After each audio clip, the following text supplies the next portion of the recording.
Okay, we move on now very quickly to Georgina Collins, and I think, Georgina, you haven't got a presentation, but you're going to tell us about DEFRA's policy.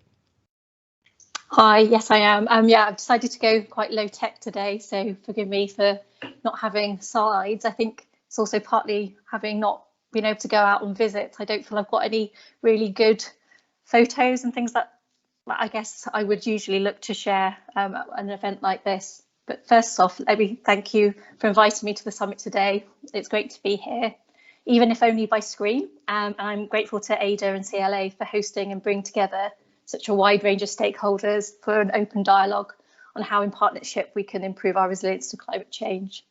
Having had a sneak preview of the case studies, I know it's going to be a really informative and interesting summit. Caroline has already highlighted, as has Robert, that climate change means that we're going to experience more frequent and more extreme weather. And so the challenge for us all here today is how do we make sure that our approach to managing flood and coastal erosion risk is fit for the future. This includes considering the full and wide range of actions, some of old, some new, from the more engineered to nature-based solutions, actions that could be taken by a range of bodies and organisations who are in the right place to build resilience and better protect and prepare people and communities. So today I'm going to outline the key areas of work we're driving forward in DEFRA, often working in partnership with the EA and drawing on the expertise of many of you here today. There's a lot going on, so I'm sorry if I seem to skate over important issues. I'm sure we probably could have a series of summits on each individual knotty challenge and exciting opportunity ahead. So I was going to start off by just kind of flagging that last year we published our policy statement, which sets out our ambition to create a nation more resilient to future flood and coastal erosion risk. It's the most comprehensive update to our policy framework for a decade, and it is ambitious. It outlines 5 policies and over 40 actions, which we have chosen to accelerate progress to better protect and better prepare the country against flooding and coastal erosion. Policies around how we will manage our water, to how we will guide the design and location of new developments, to ensuring buildings, infrastructure and key public services are better prepared to manage flood risk. The policy statement encourages wider and more comprehensive action by all, so it's not just what we do, but how we do it. Good progress is definitely already being made, but we need to go further if we were going to drive down flood and coastal erosion risk. To meet the scale of the challenge ahead, that means, as others have been saying, we'll all need to play our part, from government to individuals, national and local public bodies, the third and private sectors, local communities and those responsible for key infrastructure. So to support this ambition and in response to the challenges we face, Caroline's already mentioned we've doubled overall investment in flooding and coastal erosion risk management. And we announced our £5.2 billion to better protect 336,000 properties. We'll be publishing further details on this investment and what we expect to achieve over the new 6-year programme shortly. This new investment follows on from the previous 6-year programme, during which we invested £2.6 billion. And we're building on its successes of better protecting 314,000 homes, as well as over 600,000 acres of agricultural land, thousands of businesses and major infrastructure. In addition to the 6-year programme, we also announced in March 25 areas in England that will receive a share of the £150 million Flood Innovation Fund. So this programme will develop a wider range of pioneering place-based projects to improve resilience, and these range from apps alerting residents to flooding, taking a sponge city approach to improve drainage, and schemes to protect vital sand dune beaches. Within this programme, we're using £8 million for adaptation pathways, and these are going to be led by the Environment Agency and local partnerships. And those are looking at investment strategies for managing flooding and coastal risk in a changing climate. And there's 4 kind of pathway areas that have been chosen. That's the Thames Estuary, the River Severn Partnership, the Humber Strategy and Yorkshire. This innovation programme will help inform future approaches to flooding and coastal change across the country, and we'll be evaluating the projects to understand, which actions work, the benefits and in what circumstances, and the costs. And the learning will be shared to help other local areas and places adopt similar principles or techniques. How and where we invest government funding is based on risk mitigation and where the greatest benefit to people and property can be achieved. Caroline's already spoken quite a lot about our need to work with limited funding. And to do this, we have a set of criteria to help ensure a fair distribution of that funding based on agreed priorities, principles and needs. And it's through this model that we allocate grant and aid and secure partnership funding where others stand to benefit from the defence scheme. But we're always learning and listening to feedback and looking to reflect this in our approach, which is why in April 2020 we announced that economic benefits to businesses, agriculture and infrastructure are now also included as part of that funding assessment, as well as other non-tangible benefits such as mental health. And we are going further, looking at other potential areas of reform. Earlier this year, we published a call for evidence on local factors in managing flood and coastal erosion risk and property flood resilience. This looked at how we can strengthen our flood and coastal defence investment programme through better assessments of local circumstances, including exploring potential changes to the flood funding formula to benefit frequently flooded communities. This includes smaller rural communities, as well as ways to increase the uptake of property flood resilience measures so that homes and businesses are better protected. We're currently analysing the responses received to that call for evidence and we'll be responding in due course. As well as investing in the new, as Caroline highlighted, it's really equally important that we maintain existing assets and watercourses, ensuring that they are resilient to climate and maximising the benefits that they bring. Between 2015 and 2020, government significantly increased funding for the maintenance of flood defence assets and wider maintenance, including river conveyance work. But the challenges continue to grow and assets continue to age, and not all will be the right assets for the future. Flood risk is dynamic, and beyond government, everyone with responsibility for assets and watercourses must invest in ongoing maintenance, ensure timely repairs, as well as think about how they might need to adapt to mitigate the changing risks we face. Where it's sensible for local bodies to have responsibility for local flood management assets, we will encourage the transfer of these assets to the most appropriate organisations, including to local authorities, water companies and internal drainage boards. We need a long-term approach to maintain the network of flood defences across the country, and that needs to be through a combination of investment and action and working together. Later this year, we'll be undertaking a review of the statutory powers and responsibilities so that we can map, monitor, inspect and maintain all assets. This will aim to ensure that responsibilities are clear and that there are effective powers in place to enable inspection and maintenance to be undertaken. I hope you'll be able to feed in your views and experience locally so that we can address the gaps and strengthen this important area of resilience. A more catchment-based approach to improve resilience is our ambition, and in many ways feels like the answer to lots of the questions and challenges that we face, including manage the flow of water more effectively and looking for opportunities to store flood water. To achieve this, we'll be transforming the current approach to local flood and coastal risk planning so that every area of England will, by 2026, have a more strategic and comprehensive plan that drives long-term local action and investment. Local knowledge and experience will be essential to taking a truly catchment-based approach, an approach which allows us to deliver flood and water management measures in a flexible way. We'll need your help to identify the most locally appropriate approach and action and location. The expertise of internal drainage boards, local authorities, farmers and landowners, water companies and local groups and associations will all be vital in taking this forward. A more integrated approach to flood and water resource management is the step change we need to progress our way to achieving a more resilient nation. Flood mitigation and water management, as Caroline was saying, go hand in hand, and a more integrated approach will deliver wider benefits. But this will require us to think differently. The catchment-based approach provides that place-based way to do that, and it will require engineered and nature-based solutions to mitigate the risks and to store and move water. Nature-based solutions are already a component of some of the government's flood defence schemes, and there will be even more in the new investment programme. We have committed to doubling the number of government-funded projects, which include nature-based solutions for flooding and coastal erosion. Key to delivering the government's commitment to nature-based solutions and the wider environment is the new rewards for environmental land management. This is based on the principle of using public money to reward farmers and land managers for delivering environmentally sustainable actions. This includes paying farmers and landowners to manage land and water in a way that can help prevent or reduce the impacts of flooding to local communities. For example, by incentivising the creation of leaky dams that slow the flow of water, or good soil management practices that improve water retention in soils. I was told the other day that only 1% of the water in a catchment is in the river, with the rest being in the surrounding land and tributaries. So that is a real important thing to remember when we're taking and looking at a whole catchment-based approach.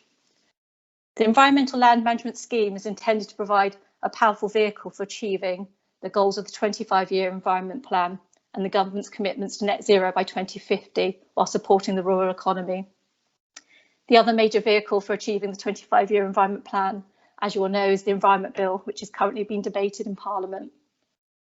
The bill includes a land drainage measure, which will enable local communities to propose and support the creation of new or the expansion of existing internal drainage boards. It will also enhance the water resources management planning process, improving collaboration between water companies and others to aid sustainable water use and environmental improvement, building on the good examples of cross-sector collaboration through groups such as Water Resources East. So today has been a quick canter through some of the key areas of policy we are taking forward in DEFRA, but we can't do it on our own. And I would like to thank you for the important work you do in managing water, maintaining watercourses and reducing flood risk. Whilst we cannot prevent all flooding and remove all risk, your skills, expertise and drive are invaluable to help better protect communities. There isn't a one-size-fits-all approach to flood and coastal erosion risk management. Our diverse landscape means that we need a variety of solutions. Embracing the latest science, technology and innovation is places where they can make a difference. We must all continue to work in partnership, promoting and sharing best practice to build a more resilient nation. Thank you. Thank you, Georgina. That's brilliant. And I think we've got a number of questions coming through the chat. I will take Henry Cater. Are the effects of flooding on the mental health of communities that have been flooded fully taken into account? And I think this is certainly something that I've personally seen when I was a regional flood and coastal committee chair, that communities that were at risk of flooding and where maintenance wasn't done, or they felt that there was nothing being done, they couldn't justify a scheme because they were in a rural area, the mental health impacts on people were severe, and they weren't taken into account in the cost benefit calculator or the allocation of maintenance. So yes, they are now. Unfortunately, before that wasn't the case. You're right, Robert. A lot of work was done, and we had a project done jointly with Public Health England looking at the mental health impacts of major flooding events and following up on some of the big sort of winter flooding that we had, which found, you know, a clear connection between those experiences and the stress and the trauma and disruption to people and their mental health and their well-being from that. So it is now part of the calculation and the funding formula. We kind of call it and refer to it as a non-tangible benefit because you can't put, I guess, a direct monetary value, but we have like a sort of an applied value that gets put on to take into account the mental health impacts, definitely. But it's an area of growing interest and research, and I think we're much more and better informed about that relationship between sort of, I guess, crisis and tragic events and mental health now. Yeah, okay. Next question, Georgina. What discussions are DEFRA having with the Treasury about the funding of maintenance of the rural lowland carriers? The biggest obstacle to keeping what we've got working is the Treasury rule book, the green book. So we're about to enter discussions for the next spending review, which is the process by which Treasury allocates funding to departments to take forward their key priorities and critical pieces of work. as part of that discussion, obviously we'll be talking about a future multi-year settlement for flood maintenance. I don't know the particular detail of the lowland carriers, so I'd need to kind of take that away and look at that in terms of how we then allocate funding from that maintenance allocation that we get. But we are entering a process where we hope to be able to have a key idea of what our budget will be for maintenance going forward. Yeah, and I think that that's something that is really, I think the heart of the problem is that people see that rural carriers that may be deemed low risk by the agency don't receive maintenance funding.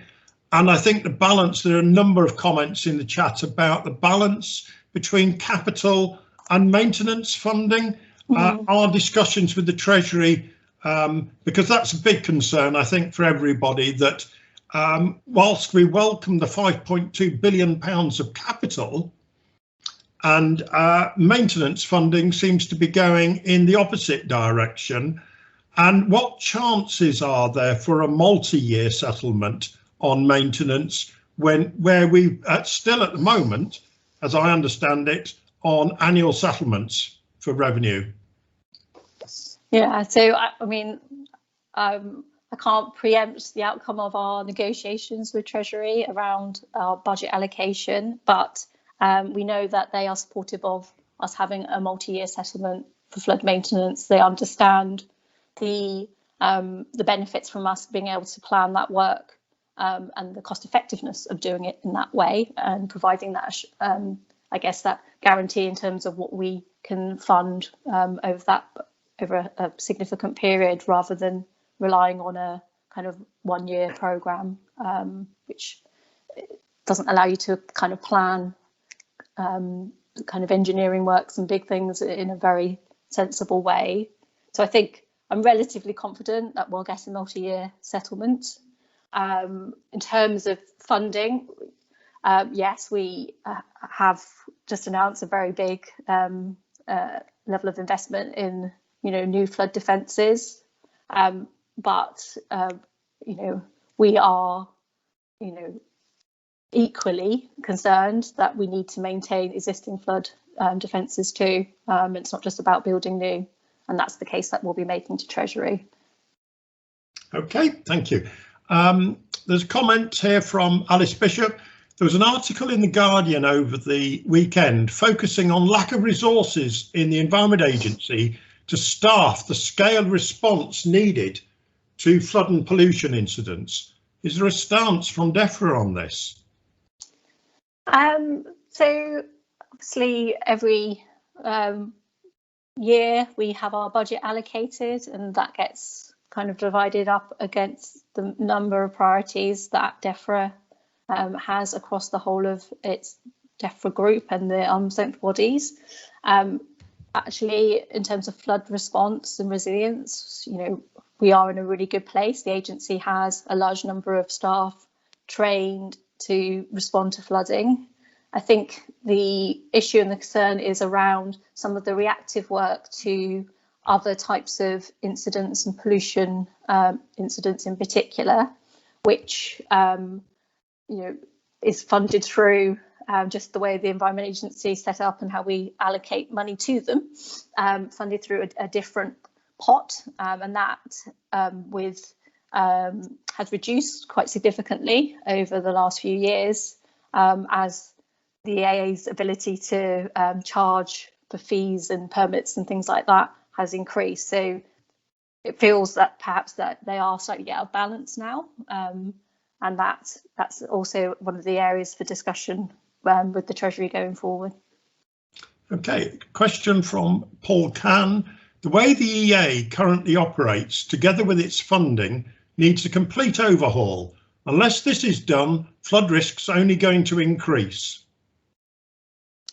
So we are working really closely with the EA to look at how the EA operating model works, how funding is allocated, and questioning how some of that allocation could be made more flexible so that the EA is able to adapt and respond to priorities and incidents. We are doing a lot of work in DEFRA to look at our relationship with the EA and how we have a, I guess, clearer line of sight on EA spend against priorities and how we might have a more formalised governance and sponsorship function within the department going forward. Okay, thank you, Georgina. Ian Sturdy asks, is the introduction of resilience and adaptation policy intended to reduce maintenance activity and funding in lower risk areas?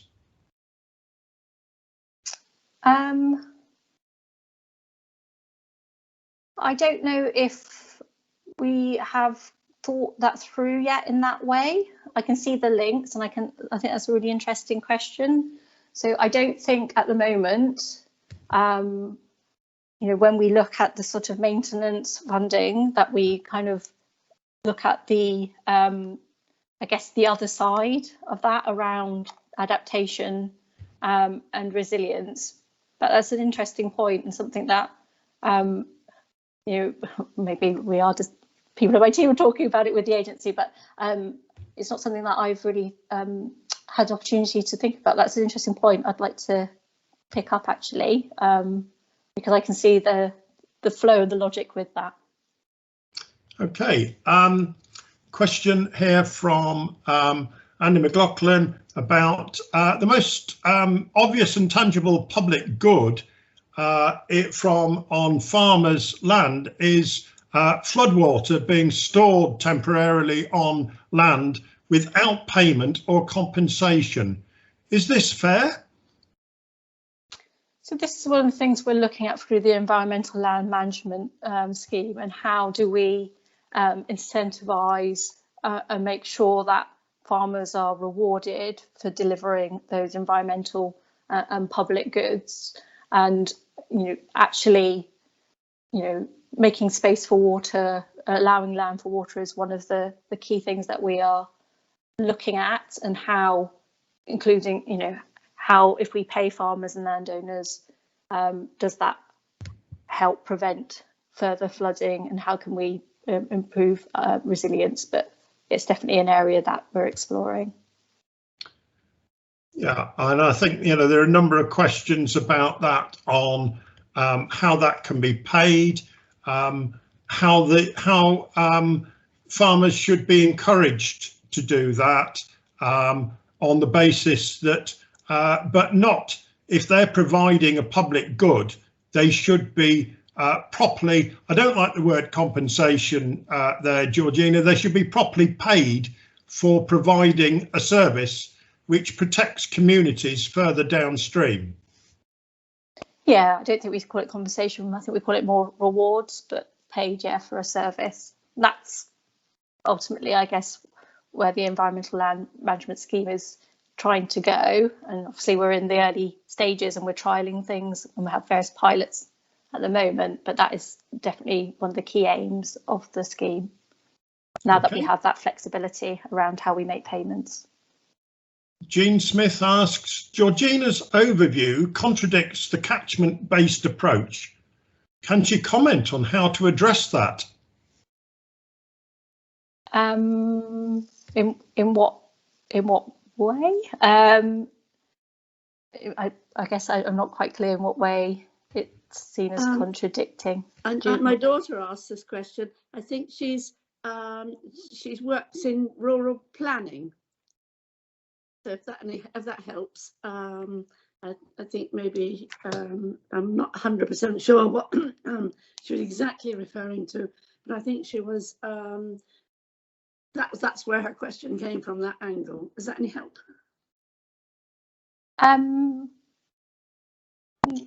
guess I'd be interested to understand where she thinks those tensions are. Yes. We'll pick that up probably. Yeah, thank you for if we can pick that up in the sort of post-meeting sort of wash up, Jean, there'd be absolutely no problem. We work, in our ongoing discussions.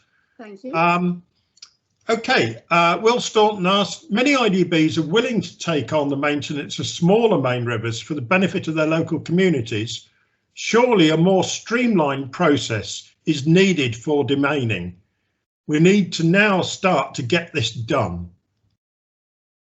Yes, I agree. I think demaining seems to be one of the most overly drawn out, disproportionate processes, and I'm definitely I think if there is a real kind of will to kind of change ownership and take responsibility for maintenance, then we should facilitate that as much as possible. As Caroline says, there's a limit to what we can do, and that does help with local decision making and prioritisation if people more locally have that responsibility. So yeah, I agree, and I'm happy to take that away and ask the team to get in touch to pick that up. Yep.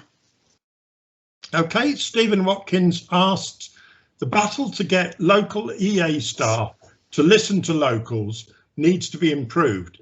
We are here to help, not hinder, and in many cases considerably reduce the costs.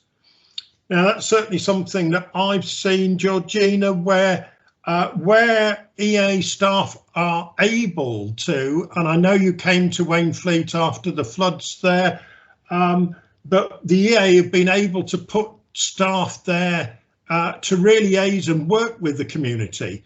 But often it's a resource, and I know I've spoken to the area director about this, to do that on other catchments, to be able to do that.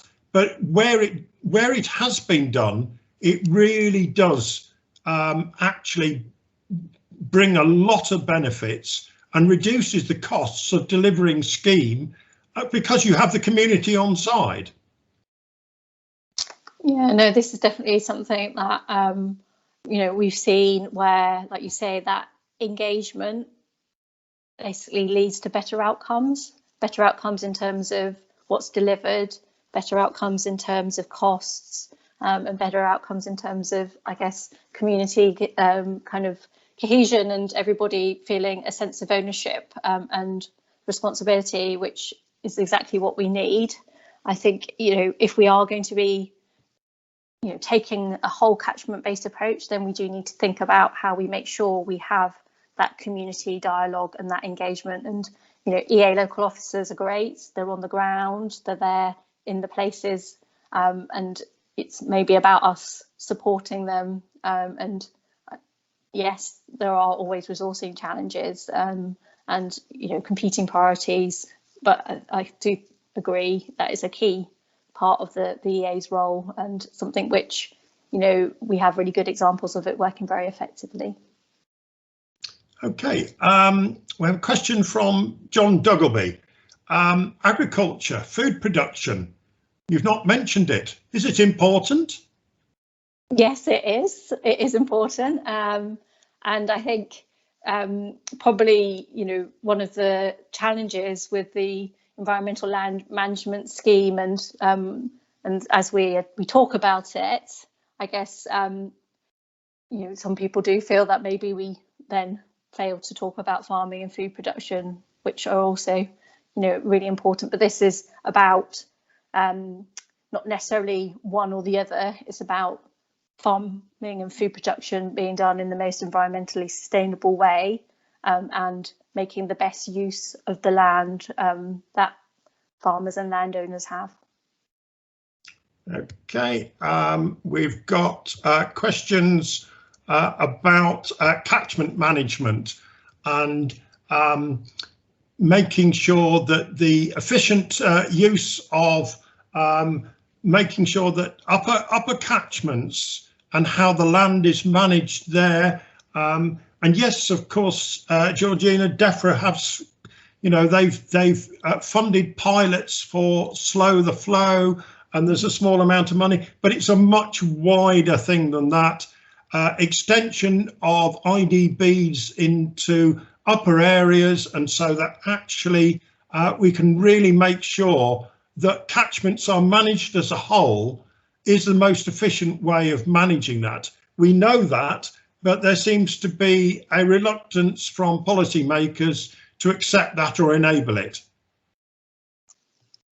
Well, I think firstly, I'm sorry if there seems to be a reluctance, because actually that is what we need. I think one of my experiences of working in government for quite a long time is that sometimes we put a lot of effort into pilots and piloting things, and then we slightly struggle with translating that and upscaling that and rolling that out. And that needs to be what our focus should be going forward, because we do have lots of good examples. We do have lots of learning from pilots, and actually it's about capturing that and enabling that to happen elsewhere. So that is definitely a focus for us, my team. Thank you, Georgina. That's been absolutely brilliant, and thank you for answering so many questions as well.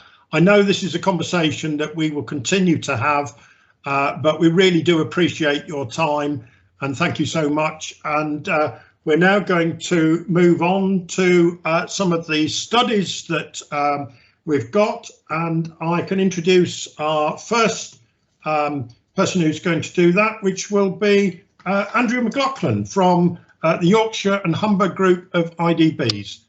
Andy.